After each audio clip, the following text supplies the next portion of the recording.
Bukod sa pag-aalburuto ng Bulkang Mayon, pinaghahandaan na rin ang banta ng lahar sa Albay. Posible kasing pumasok ang unang bagyo ngayong taon at tamaan ang lalawigan. Live mula sa Daraga Albay, nasa frontline ng balitang yan si Gio Robles. Gio, kumusta ang aktibidad ng bulkan?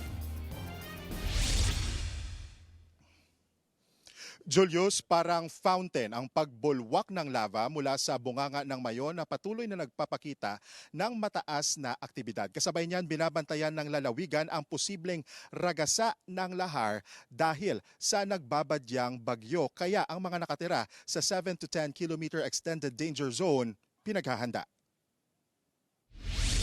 May biglang lumiwanag sa bunganga ng Mayon pasado alauna kaninang madaling araw. Nasilayan yan sa kuha ng mga kamera ng FIVOX mula sa Mayon Volcano Observatory sa Legazpi.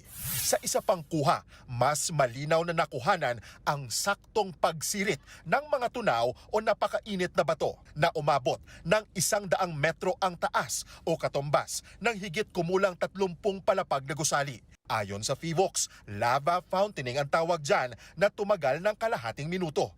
Sa kabila nito, walang dapat ipangamba ayon sa mga eksperto. Well, in a way, expected yun sa pag-aalburuto ng Mayon Volcano. Pero sa ngayon naman po, bagamat magandang panoorin, magandang tingnan, nagbuga siya. Sa ngayon, hindi siya, hindi pa naman alarming dahil short-lived lamang, napakasandali lang. Hindi na nasundan ang lava fountain pero patuloy ang pagbuga ng lava dome at lava flow dahil yan sa unti-unting pag-angat ng magma sa loob ng bulkan. Pero kailan ba masasabi na mas tumitindi na ang ipinapakitang lava fountain ng Mayon? Well, kapag sustain na talaga. As in, mayroon ng mga tumatagal na ng mga ilang minuto at yung paulit-ulit.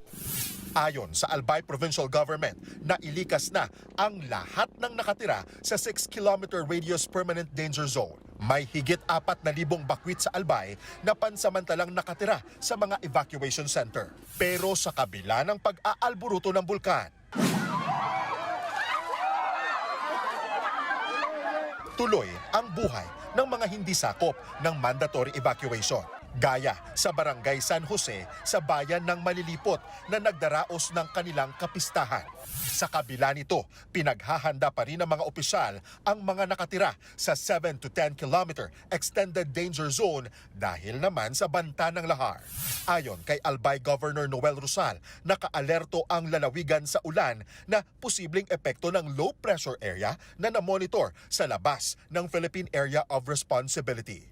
Actually, ang pag-LPA or ulan, talagang heavy rains, iba ang treatment natin yan. May mga tinatawag tayo na saan pwede na dapat mag-local evacuation or citywide or provincial-wide evacuation. Kahit walang Mayon, itong mga Legazpi, marami nag-evacuate kasi nga the danger of lahar. Kabilang sa mga lugar na high risk sa lahar ay ang Kamalig, Daraga, Ginobatan, Legazpi City, Ligao City, Malilipot, Santo Domingo at Tabaco City.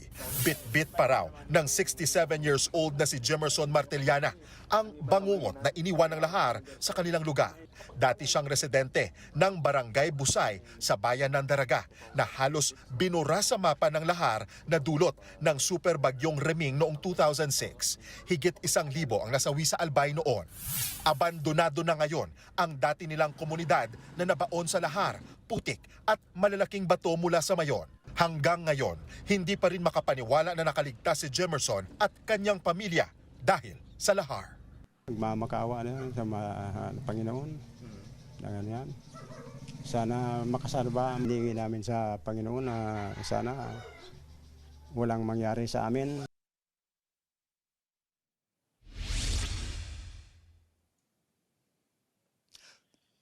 Julius, ayon sa FIVOX, nag-iwan ng tinatayang 50 million cubic meters ng volcanic deposits ang Mayon nang huli itong sumabog noong 2023.